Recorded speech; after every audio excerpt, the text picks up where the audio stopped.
Hello friends, I'm Aditya Prakash Upadhyay. Right now I'm starting developmental biology for CSIR NET and GATE Excel examination. My target audience is CSIR NET aspirant, GATE Excel aspirant, and all the aspirant of life science where developmental biology will be covered. And the plan for study is that discuss the syllabus first.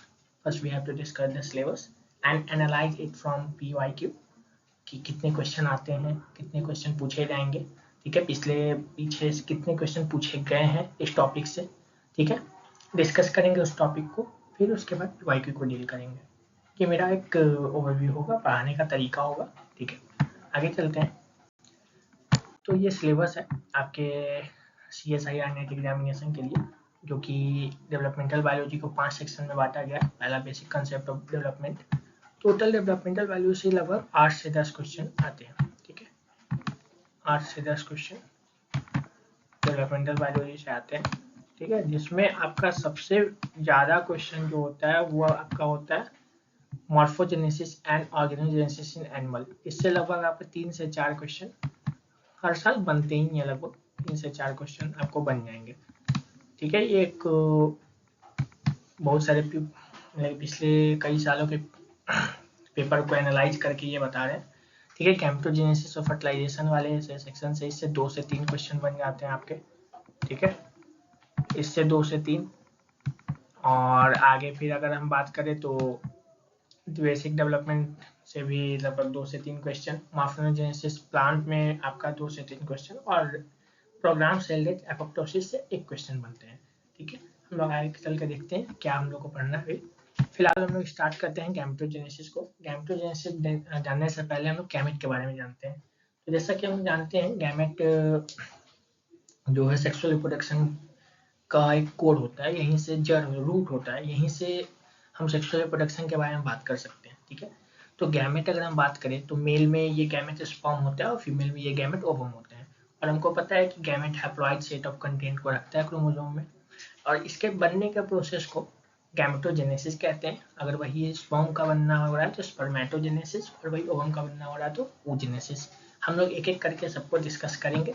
सबसे पहले देख लेते हैं कि ovum होता क्या है, ovum का स्ट्रक्चर कैसा है, ठीक है। ओवम के स्ट्रक्चर को डिस्कस करेंगे, उसके बाद स्पर्म के स्ट्रक्चर को, फिर आगे चल के गैमेटोजेनेसिस को हम बात करते हैं। ये फिगर आपको दिख रहा है कि इसमें जो आपका बाहर से अंदर की तरफ अगर हम लेयर लेकर चले, तो बाहर से अंदर की तरफ जो लेयर है, सबसे आउटर लेयर जिसमें आपको ये रेडियस लेयर आपको दिख रहा है, ये वाला, ठीक है, ये जो है ये आपका है एडेशन मॉलिक्यूल। ये क्या करता है कि जो हमारा फिम्बरी होता है, फैलोपियन टिप जो फिम्बरी होता है, उससे ये ओवरी से ये ओव्यूल को कैप्चर करता है। एडेशन मॉलिक्यूल इसमें होगा, ये फिम्बरी से अटैच होने का हेल्प करेगा, ठीक है। तो ये इसका काम है। दूसरा लेयर होगा, उससे जो व्हाइट ब्लू कलर का लेयर दिख रहा है आपको, ये आपका है क्यूमुलस लेयर और कोरोना रेडिएटा, जो कि ओवेरियन इन ऑरिजिन होता है, यानी ओवरी से बना होगा, ठीक है। अब ये आपको यहाँ याद रखना है कि ये किसका ओरिजिन के बना हुआ है, ठीक है, यानी बना किससे है, तो ओवेरियन इन ऑरिजिन है। और इन दोनों के बीच में जो रेडियस लेयर यहाँ दिख रहा है आपके, ये जो लेयर है ये है आपका हाइलुरोनिक एसिड। ये दोनों को चिपका कर रखता है इस लेयर को। ये सीमेंटिंग सब्सटेंस है। सीमेंट का काम क्या है, दो ईंट को जोड़कर रखना। वैसे ही कोरोना रेडिएटा और क्यूमुलस लेयर को जोड़कर रखता है हाइलुरोनिक एसिड, ठीक है। फिर आते हैं नेक्स्ट लेयर आपका, वो है जोना पेलुसिडा, जो कि एक नॉन सेलुलर प्रोटीनिशियस लेयर है, प्रोटीन के बने हुए लेयर होंगे। और ये पहला लेयर होता है जो एग का अपना लेयर होता है, ठीक है, जिसको गोल्गी बॉडी, एग का गोल्गी बॉडी ने बनाता है, ठीक है। और ये पहला लेयर होता है। इसका मेन काम है स्पेसिस स्पेसिफिकेशन का, यानी उसी स्पेसिस का ये ओवम या स्पर्म आ रहा है, इससे इंटरेक्ट कर रहा है कि नहीं, ये बताएगा, ठीक है। इनवर्टिब्रेट में इसको वेटिलाइन मेम्ब्रेन कहा जाता है, ठीक है। इनवर्टिब्रेट में इसको वेटिलाइन मेम्ब्रेन कहा जाता है, जो कि कॉर्टिकल रिएक्शन में हेल्प करता है। ये जोना पेलुसिडा कॉर्टिकल रिएक्शन में हेल्प करेंगे, ठीक है। और अंदर की तरफ जाओ तो आपको दिखेगा कि साइटोप्लाज्म ऑफ जो एग है, वो इनर आपको अंदर में आपको थिन एंडोप्लाज्म है, जिसमें कि सेलुलर स्ट्रक्चर, एमाइन, ये सब है। और वही आउटर लेयर पे अगर आप बात करो आउटर साइड में, तो वहां पे कॉर्टिकल ग्रेन्यूल और एक्टिन फिलामेंट है, ठीक है। अब चलते हैं हम लोग स्पर्म के स्ट्रक्चर को देखते हैं। तो स्पर्म का स्ट्रक्चर आपको 4 भागों में बटा हुआ है। पहला हेड, फिर नेक, ये हेड वाले रीजन, फिर नेक वाले रीजन, ये हेड वाले रीजन, ये बीच में हेड नेक वाले रीजन, फिर मिडिल पीस और टेल। और इसमें क्या होता है कि जो हेड वाले रीजन पे कैप लाइक स्ट्रक्चर एक जो होता है जिसको एक्रोसोम कहते हैं, ये बहुत सारे एंजाइम को कंटेन करता है, जिससे क्या होता है कि जब फर्टिलाइजेशन होना होगा या पेनिट्रेशन होना होगा उस समय ये बहुत हेल्प करता है। ठीक है, एक्रोजोम और कॉर्टिकल रिएक्शन, एक्रोसिन का सिक्रीशन करना, एक्रोजोमल रिएक्शन इन सब में हेल्प करता है। जोनापेलिसिडा को ब्रेक करने में आपको दिखेंगे सी आर्चिन ये इस सब में कि एक जेली को ब्रेक करने में ये हेल्प कर रहा है। ठीक है, फिर आते हैं न्यूक्लियस होंगे जो कि फर्टिलाइजेशन में हेल्प होगा, फिर सेंट्रियोल होगा और माइटोकॉन्ड्रिया होगा जो कि एनर्जी प्रोवाइड करवाएगा, और टेल है जो कि मोटिलिटी प्रोवाइड करवाएगा। ये स्पर्म का एक ओवरऑल स्ट्रक्चर हुआ। ठीक है, फिर आते हैं गैमेटोजेनेसिस। तो गैमेटोजेनेसिस क्या होता है कि जेनेसिस वर्ड जहाँ भी आएगा उसका मतलब आपको समझना है कि फॉर्मेशन। जेनेसिस वर्ड मतलब होता है फॉर्मेशन, और गैमेटो मतलब गैमेट मतलब गैमेट का फॉर्मेशन। ठीक है, अगर स्पर्म का बनना हो रहा है तो ये स्पर्मेटोजेनेसिस है, और ओवम का बनना हो तो ये oogenesis है। ठीक है, अब ये जो गैमेटोजेनेसिस ये 3 फेज में बटे होते हैं। ठीक है, गैमेटोजेनेसिस आपके 3 फेज में होते हैं। पहला फेज होता है आपका मल्टीप्लिकेशन फेज, जहाँ पर माइटोसिस होगा और बहुत सारे प्राइमोडियल जर्म सेल जो है वो डिवाइड करेंगे, और डिवाइड करके एक लार्ज नंबर ऑफ सेल अपना बना रहे हैं, नंबर बहुत ज़्यादा होगा। उसके बाद ग्रोथ फेज, कुछ सेलेक्टेड सेल का, यानी उसमें बहुत सारे सेल डेड हो जाते हैं, कुछ सेलेक्टेड सेल का ग्रोथ होता है। उसके बाद आते हैं मैच्योरेशन फेज में, जहाँ पे मियोसिस होगा जिससे कि हैप्लॉइड कंटेंट ऑफ सेल आएंगे। ठीक है, ये एक ओवरऑल मतलब कि ओवरऑल बात है। ऐसे आते हैं तो प्राइमोडियल जर्म सेल जो है इन्हीं के पास पोटेंशियल है कि वो या तो एग बनेगा या तो स्पर्म बनेगा। अगर वो ओवरी में है तो वो एग बनेगा, अगर वो टेस्टिस में है तो वो स्पर्म बनेगा। ये कैसे डिसाइड कर रहा है, कैसे पता चला है? तो कुछ फैक्टर्स हैं जो कि ये सब डिसीजन लेते हैं कि अगर ओवरी में है तो वो एग बनेगा, टेस्टिस में है तो स्पर्म बनेगा। ठीक है, तो प्राइमोडियल जर्म सेल एक ही है, तो यही आगे चल के या तो स्पर्म बनेगा या तो एग बनेगा। ये बात याद रखना है यहाँ पे आपको। ठीक है, कुछ स्पर्मेटोजेनेसिस और oogenesis के बीच में डिफरेंसेस है। क्या कह रहा है क्या कि oogenesis और स्पर्मेटोजेनेसिस के बीच में अगर हम डिफरेंसेस का बात करें तो meiosis initiate one in finite population of cell, मतलब कि एक बार मियोसिस होता है फीमेल oogenesis में, लेकिन यहाँ पर मियोसिस इनिशिएट कंटिन्यूसली हमेशा होते रहते हैं। ठीक है, एक बार जब मियोसिस होगा तो एक गैमेट, जनरली हम लोग मियोसिस पढ़ेंगे कि एक सेल डिवाइड करके 4 हैप्लॉइड सेल बनाता है, बट यहाँ पर क्या करें कि एक सेल डिवाइड करके एक ही गैमेट बना रहा है। ठीक है, और यहाँ पे 4 गैमेट बनते हैं मेल में। Completion of meiosis delayed for month और ईयर, यहाँ पे आपको दिखेंगे जब हम लोग पढ़ेंगे तो यहाँ पता चलेगा कि ये प्रोसेस आपको एम्ब्रियोनिक स्टेज में स्टार्ट होते हैं और टिल मेनापोज तक ये काम करते रहते हैं। ठीक है, और यहाँ पर मियोसिस जो होता है हर दिन हर वीक होता है प्यूबर्टी के बाद। ठीक है, यहाँ पर मियोसिस अरेस्ट फेज आता है, जो कि पहला मियोसिस प्रोफेज स्टेज में डिप्लोटीन स्टेज में अरेस्ट हो जाएगा, फिर उसके बाद री इनिशिएट होगा प्यूबर्टी में, फिर उसके बाद फिर से रेस्टिंग फेज आएगा। यहाँ पर ऐसा कुछ नहीं है। ठीक है, मेल में कोई अरेस्टिंग फेज नहीं है, विदाउट सेल अरेस्ट साइकिल। ठीक है, differentiation of gamete occur while diploid in first meiotic phase। पहला फेज में यहाँ पर क्या होगा कि जब प्रोफेज में होगा उसी समय डिफरेंशिएशन होगा।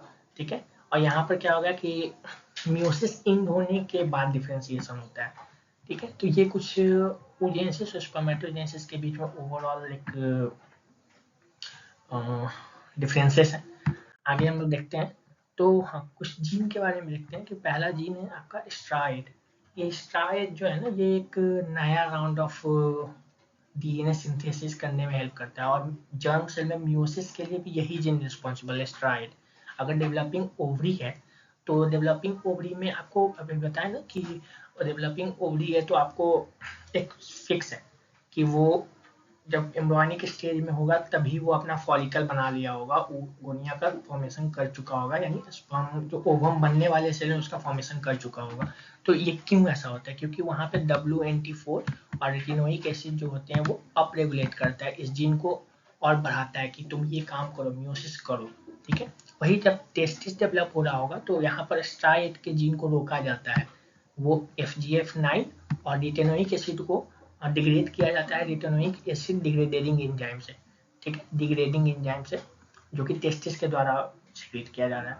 अब क्या होगा, जैसे प्यूबर्टी रीच हुआ, जैसे प्यूबर्टी मेल पार्टनर प्यूबर्टी में आ गए उस समय क्या होगा, रेटिनोइक एसिड उसके सर्टोली सेल, जो मेल में सर्टोली सेल है जो कि स्पर्म को नरिश भी करता है, जिसको नर्स सेल भी कहते हैं, वो अब क्या करेगा कि रेटिनोइक एसिड को प्रोड्यूस करेगा, और रेटिनोइक एसिड जैसे प्रोड्यूस होगा तो स्ट्रा-एच जीन जो है वो अप रेगुलेट होने लगेगा, और वहाँ पे फिर सब मियोसिस स्टार्ट हो जाएगा।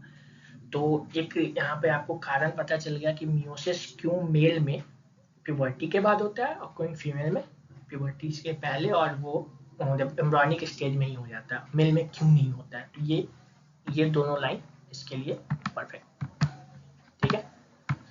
हम आते हैं ड्यूरिंग प्यूबर्टी, ये स्ट्रा-एच जीन इज प्रेजेंट। जैसे स्ट्रा-एच जीन आएगा वैसे हमने बताया कि स्पर्म सेल भी अब जो है, स्पर्म प्रोजेनाइटर सेल जो है वो मियोसिस के लिए कमिटेड हो जाएगा और आगे मियोसिस करके स्पर्म का फॉर्मेशन करवाएगा। एक एक करके हम लोग देखते हैं कि स्पर्मेटोजेनेसिस और ओजेनेसिस क्या होता है। तो स्पर्मेटोजेनेसिस ये है कि ये 3 फेज में डिवाइडेड है, प्रोलिफेरेटिव फेज, मियोटिक फेज और पोस्ट मियोटिक फेज। इसमें क्या हो रहा है देख लीजिए कि प्रोलिफेरेटिव फेज में क्या हो रहा है कि स्पर्म स्टेम सेल जो है वो माइटोसिस के द्वारा अपना नंबर बना रहा है, यानी मल्टीप्लिकेशन फेज। कुछ सेलेक्टेड अब सेल जो होंगे इसके, कुछ सेलेक्टेड सेल जो होंगे यहाँ पे, ठीक है, तो सेलेक्टेड सेल का ग्रोथ होगा और वो आगे म्यूटिक फेज के लिए यानी मैचुरेशन फेज के लिए जाएंगे, ठीक है। ये म्यूटिक फेज जो है यहाँ पे हैप्लॉइड सेट ऑफ कंटेंट, और फिर जैसा म्यूसिस होता है सिंपल वो हो रहा है, और उसके बाद पोस्ट म्यूटिक फेज जहाँ पे क्या होगा कि एक अनदर प्रोसेस चलता है जिसका हमको नाम है स्पर्मियोजेनेसिस, ठीक है, स्पर्मियोजेनेसिस। इसमें क्या होता है कि ट्रांसफॉर्मेशन होता है, जो राउंड आपके स्पर्म सेल बने हैं वो अब एक शेप लेते हैं, और जैसा शेप मैंने पीछे देख चुका वैसा वो शेप लेते हैं, और इस प्रोसेस को हम लोग स्पर्मियोजेनेसिस कहते हैं। तो इस चीज से कंफ्यूज मत होइएगा कि स्पर्मेटोजेनेसिस और स्पर्मियोजेनेसिस। स्पर्मियोजेनेसिस जो है वो एक तरीके के प्रोसेस हैं जो कि स्पर्मेटोजेनेसिस के अंदर आते हैं, ठीक है। तो स्पर्मियोजेनेसिस स्पर्मेटोजेनेसिस के बीच में अंतर है, ठीक है। ये आपको दिख रहा है कि ग्लाइडियल डेराइव्ड न्यूरोट्रॉपिक फैक्टर जो है वो सिक्रीट किए जाते हैं सर्टोली सेल से। सर्टोली सेल से आएंगे जो कि स्टेम सेल को माइटोसिस में रखता है, हमेशा उसमें माइटोसिस होता रहे। और बीएमपी जो है और डब्ल्यूएनटी स्टार्ट करता है स्पर्मेटोगोनिया को डिफ्रेंशिएट करने में स्पर्म में। कुछ ऐसे प्रोसीजर होते हैं, क्या होते हैं कि टाइप 1 स्पर्मेटोगोनिया में माइटोसिस होगा जो कि टाइप बी स्पर्मेटोगोनिया बनाएगा, फिर वहाँ पे माइटोसिस होगा वो प्राइमरी स्पर्मेटोसाइट बनाएगा।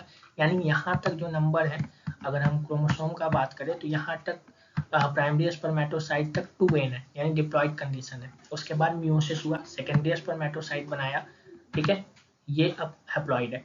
फिर मियोसिस हुआ, स्पर्मेटिड बनाया, और यहाँ से स्पर्मियोजेनेसिस होता है। यहाँ से स्पर्मियोजेनेसिस होगा, यानी यहाँ से स्पर्मियोजेनेसिस होगा मतलब कि स्पर्मेटोजोआ या स्पर्म का फॉर्मेशन होगा, और ये स्पर्मियोजेनेसिस और कुछ नहीं, स्पर्मेटिड का ट्रांसफॉर्मेशन है स्पर्म की, ठीक है।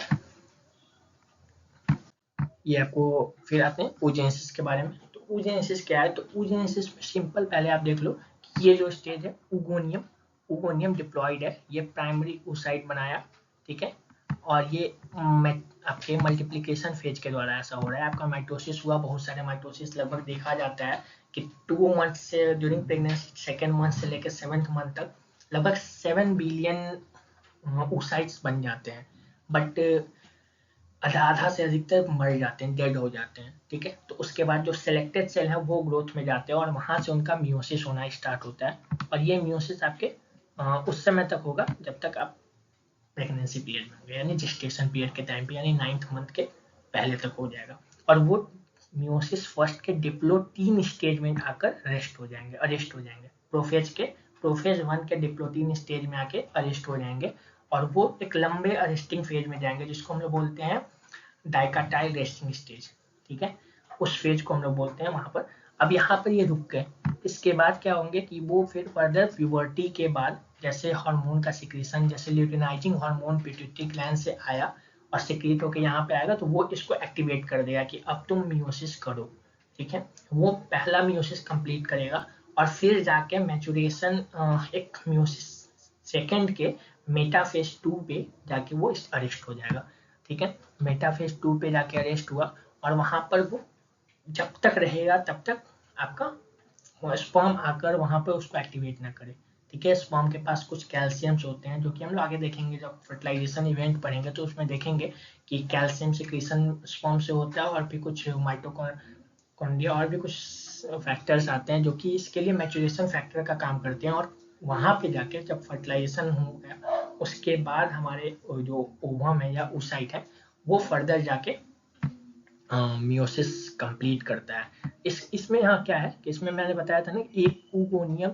एक oocyte एक ओवम को प्रोड्यूस कर रहा है। तो जब पहली बार आपका मियोसिस हुआ तो वो सेकेंडरी oocyte बनाया और एक प्राइमरी पोलर बॉडी बनाया, जो कि एक स्मॉल छोटा होता है और ये बड़ा होता है। इस फिगर में ऐसा नहीं दिख रहा है, ये एकदम छोटा साइज का होता है। पोलर बॉडी एकदम छोटा साइज का होगा और ये लार्ज oocytes होते हैं, oocyte लार्ज होंगे, ठीक है, और पोलर बॉडी छोटे साइज के होते हैं। बहुत केस में ऐसा देखा गया है कि पोलर बॉडी जो है वो डिवाइड नहीं करते हैं, ठीक है।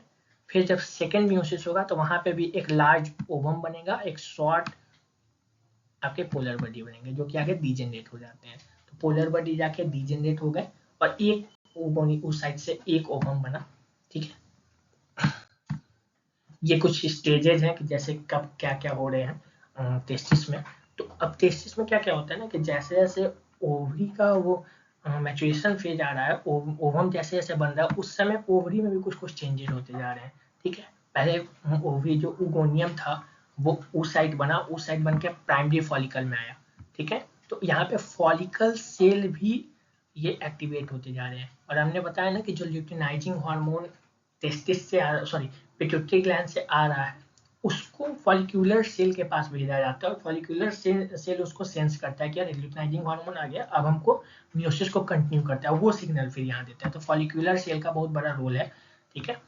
और ये फिर आगे सेकेंडरी oocyte फिर 14वें या 5वें दिन में माना जाता है कि ओवल्यूशन हुआ, जहाँ पे ओवम ओवरी से निकल के फैलोपियन ट्यूब में गया, और ये जो कॉर्पस ल्यूटियम है फिर फर्दर हार्मोन सिक्रेशन, यही जो फॉलिकल बचे वो आगे चल के कॉर्पस ल्यूटियम बनते हैं, फिर आगे फर्दर प्रोसेस का काम करते हैं, फिर फर्दर हार्मोन सिक्रेशन करते हैं, ठीक है।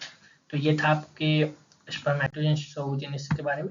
मेरा जो रेफरेंस है वो गिलबर्ट से ले रहा हूँ, और कुछ इमेजेस आपको गूगल से दिखेंगे। धन्यवाद, आज के लिए इतना ही।